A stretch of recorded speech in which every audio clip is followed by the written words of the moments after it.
2020 has definitely been a year for the world, and mainly a world for the movie industry. Blockbusters and a lot of most anticipated movies of the year have been pushed back and delayed to 2021 and even 2022. But there's one film that I thought would never come out in the year 2020, and that is the sequel to the 2017 Wonder Woman film, which is actually a really great comic book film, Wonder Woman in 1984, a film I was so looking forward to see what Patty Jenkins would do with the 80s aesthetic and the sequel to the very highly successful Wonder Woman.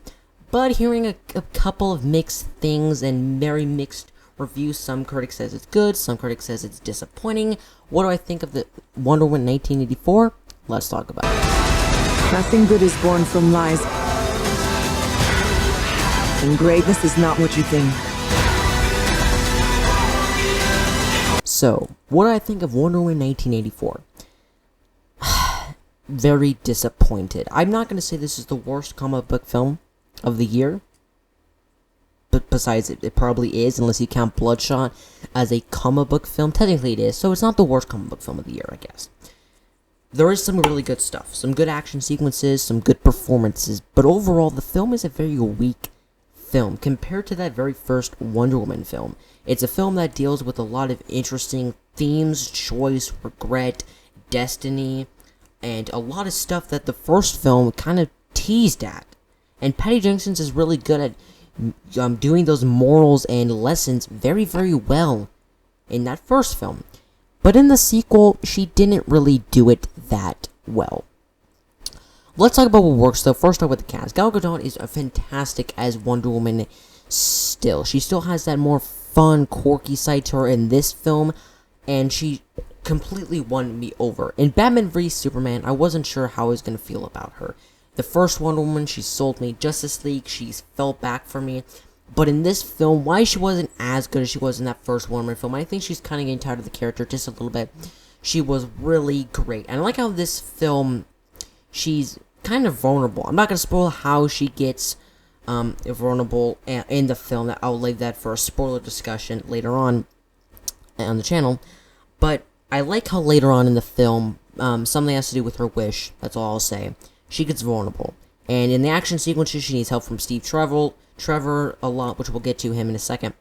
And I really enjoyed that. Because in all the other films that she's been in, she's been very overpowered, and I'm like, oh, I'm Superwoman and stuff. I can do everything all by myself. And in this film, that's kind of her life lesson, that she cannot do everything by herself. She's so used to being able to take on an entire army with just one swipe of a lasso or something. But in this film, she actually has vulnerabilities, and I really did like that. I also like that she has a bit of comedy, and she's very comfortable with the world now. In the first Wonder Woman film, it's a very fish out of water story, but in this film, it's reversed. It's Steve Trevor not knowing how to live with the new things of the 80s, which I like. That Wonder Woman is very custom with the world, food, how the 80s, the overall aesthetic, and I really did like that she was a different character, but it didn't feel out of character. She'd grown in a very responsible and mature way that felt good for the character. I like that she also used her lasso of truth more in the action sequence. In the first one, it was used for, well, the lasso of truth to make people tell the truth. In this film, she used it a lot more in the action sequence, and I kind of wish she would have used it more to be used for its purpose, to make people tell the truth. But I still like how it was used in this film, and it was used in a very fun way. Let's talk about Chris Pine as Steve Trevor. He was a character I was very hit or miss of them bringing him back to the spotlight. And I mean that in the most polite way I possibly can. He was fantastic. I'm not the biggest fan of the way they decided to close off the character of the film. Again, that's all I'll say. But he was so good. He was so funny as well. Chris Pine is such a great comedic actor, and I feel like he doesn't really get enough to do of work. He's always playing the super serious guy. But in the Star Trek films, and especially in the first and second Wonder Woman film, he is super funny. Some people say he's a bit too joking. He's winking at the camera too much. But I like how it was him as the fish out of the water story. It didn't use as much screen time as I thought it would, which I like, because that's one of the things, if you saw my trailer actions, you know I wasn't a big fan of. I thought, oh my goodness, it's the fish out of water story through the entire film, but they didn't. They used it very sparingly, which I like. I like how also he has some fantastic scenes with Diana, and one scene in particular, which I cannot wait to talk about in my spoiler section, is phenomenal, and it's easily the best scene in the film. It was sweet, it was heartwarming, it used the plot as well, but also used character building and character moments instead of just fully being used for the plot. There was a really cool thing that comic book fans of this character will love. Again, so I'll say not to spoil things, but it was so sweet and just awesome. I like that he helped Diana in the action sequences a lot. Especially in the truck sequence, I would see a little bit in the trailer. We'll talk about that again in the action sequences, but he was really phenomenal. I wasn't a big fan of how they end up closing his characters, but he has some great moments, and he's pretty great in the action scene. Let's talk about Kristen Wiig as Cheetah, the most diverse character in the entire film. I'm just kidding, she's very one note, which pained me. As a fan of Cheetah as a character, and as a fan of her in the Wonder Woman lore, and how very popular she is, she's the most famous Wonder Woman villain. She's her Lex Luthor. She's her Joker. She's the most popular villain to Wonder Woman, from my knowledge. But she wasn't very good. There were so many moments that were trying to make her likable and quirky. Kristen Wiig is a great actor at making a character that's not very likable. But even when she's supposed to be a good guy, she's not very likable. There's a character that made me laugh so hard, which we'll talk about in the spoiler section, that just I couldn't stand. It was so ridiculous. And whenever she becomes Cheetah by the Dreamstone, which we'll talk about briefly, not to spoil anything, she became an even worse character, and not in a good way. She played it so over the top and corny, like, oh, I'm the best person kind of performance. I know if that was the intent, but they didn't really set that up. Like, I guess without spoiling it as much as I can, the Dreamstone tweaks something about you. They'll say, when you wish about something, so it tweaks something, and I guess she was nice, I guess, and now she's not very nice, but to be honest, she wasn't really nice anyway. She makes Diana sympathize for her in the beginning of the film because nobody likes her. Like, oh, I'm just, haha, boo-hoo, pity me. And that's really odd and really stupid. Major villain, which I didn't really think. Her CGI, I found, was pretty terrible. In the trailers, I said it looks very Cats-like, and it does. In the final film, at times it looks better, but at times it doesn't. At times there's a lot of sequences where it just looks laughable. The CGI itself was better than I thought, but Kristen Wiig looks uncomfortable in CGI/real costume. It kind of looked like, I don't know. And the final fight between her and Diana, or Wonder Woman, was awful.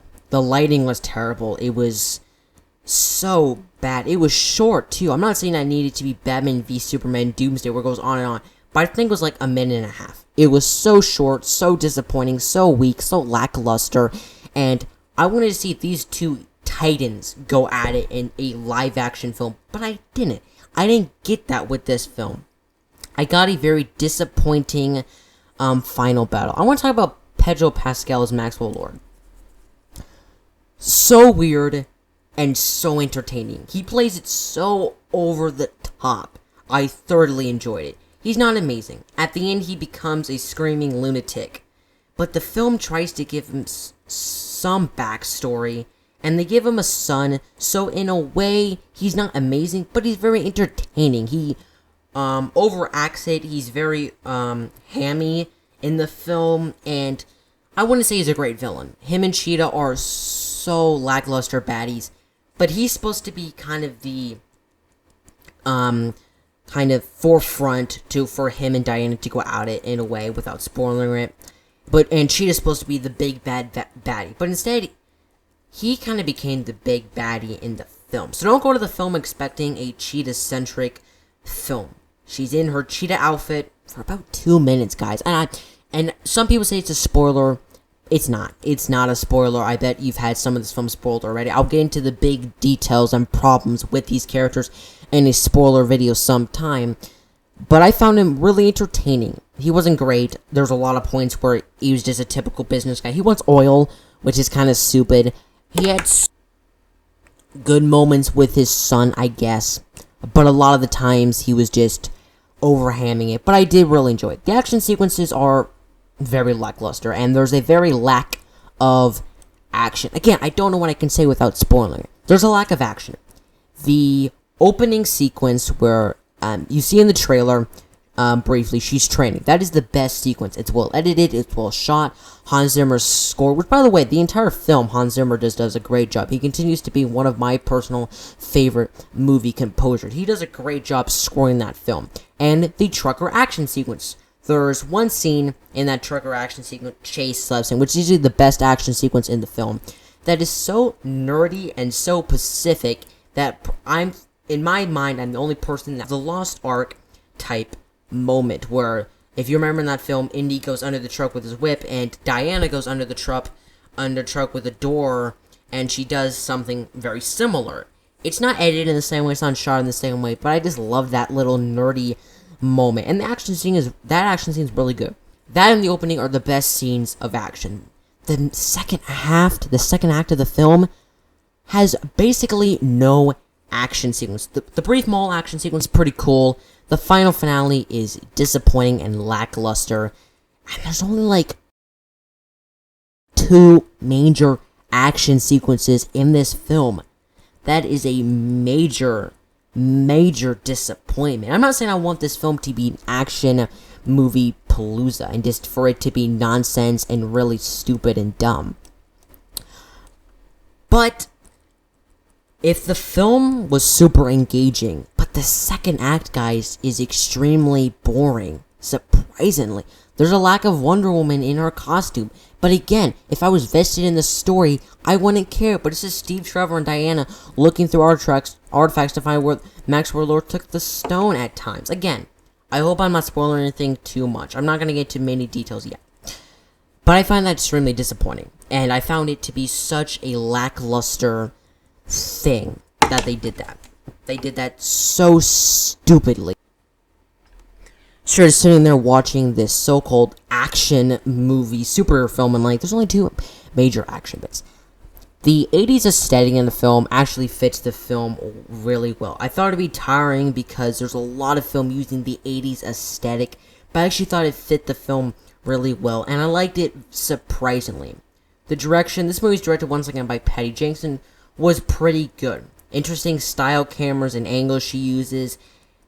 Not just the action sequences, but the color grading of the film to make the film pop and kind of use the very elaborate 80s aesthetic of the film. So it's a very well directed movie. The visual effects and CGI for the most part are pretty good. There was some sequences though that looked really bad, and it's like, how does a film with this budget look that bad?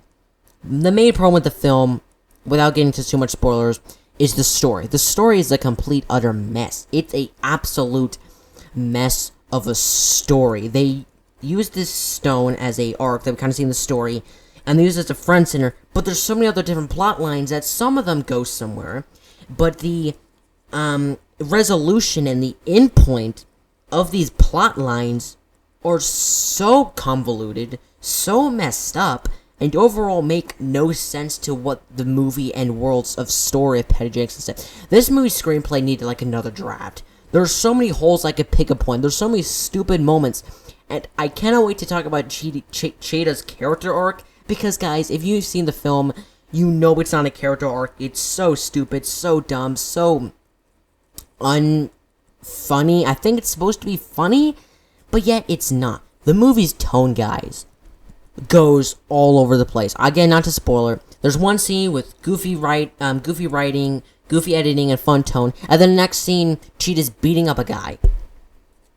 These 2 sequences, back to back, do not fit, and they could work if they made them into a more convincing thing, if they would have made it into a more convenient way that it fit better. But it doesn't fit better, guys.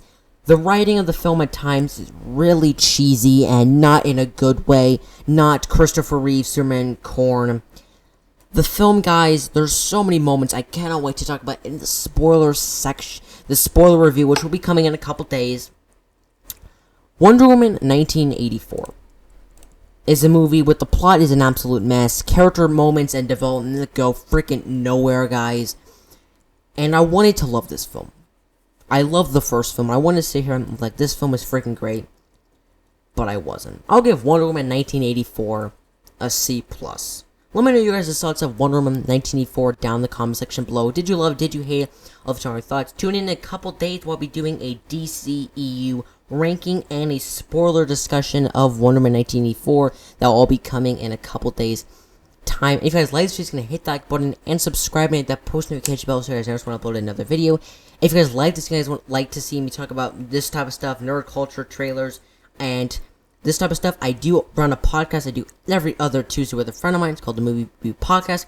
And me and my friend will be discussing Wonder Woman in big detail for Pod 23, which will be the next podcast. So go ahead and check that out. I'm really excited to do that. And you guys can check out my Instagram at Daniel77. Thanks for watching, guys. And I'll see you guys next time. General out.